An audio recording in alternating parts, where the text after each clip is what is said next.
Bhestan police સ્ટેશનમાં નોંધાયેલ વાહન ચોરીના ગુનાનો ભેદ ઉકેલી કાઢી આરોપીને પકડી પાડી ગુનામાં ગયેલ વાહન રિકવર કરતી ભેસ્તાન પોલીસ કમિશનર સાહેબ શ્રી સુરત શહેર તથા સંયુક્ત પોલીસ કમિશનર સેક્ટર 2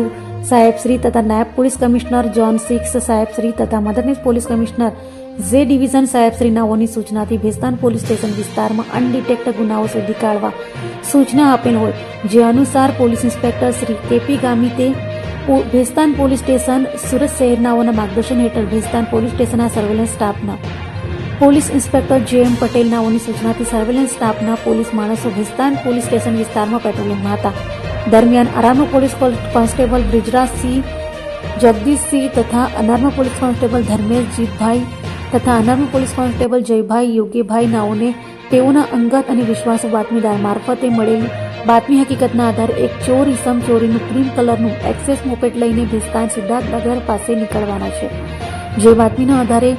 હકીકતવાળી જગ્યા પરથી આરોપીનાઓને પકડી તેઓની પાસે રહેલ ક્રીમ કલરનું એક્સેસ મોપેડ જેની આગળ પાછળ નંબર પ્લેટ લગાવેલ ન હોય જેનો એન્જિન નંબર તથા ચેસીસ નંબર જોતા તેનો એન્જિન નંબર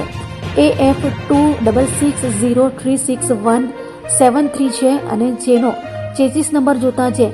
NB8EN11ABS8153299 જે ક્રીમ કલરનું એક્સેસ મોપેડનો ઉપરોક્ત એન્જિન તથા chassis number pocket cop search કરી જોતા જે એક્સેસ મોપેડનો રજિસ્ટર નંબર GJ05TV5596 નો જણાઈ આવેલ જે ભેસ્તાન પોલીસ સ્ટેશનમાં ગુનો દાખલ થયેલ હોય જેથી સદર ગુનામાં કામે આરોપીને પકડી પાડી આરોપી પાસેથી ચોરીમાં ગયેલ ક્રીમ કલરનું એક્સેસ મોપેડ જે રિકવર કરી વાહન ચોરીનો અનડિટેક્ટ ગુનો ડિટેક્ટ કરી કાયદેસરની કાર્યવાહી કરેલ છે.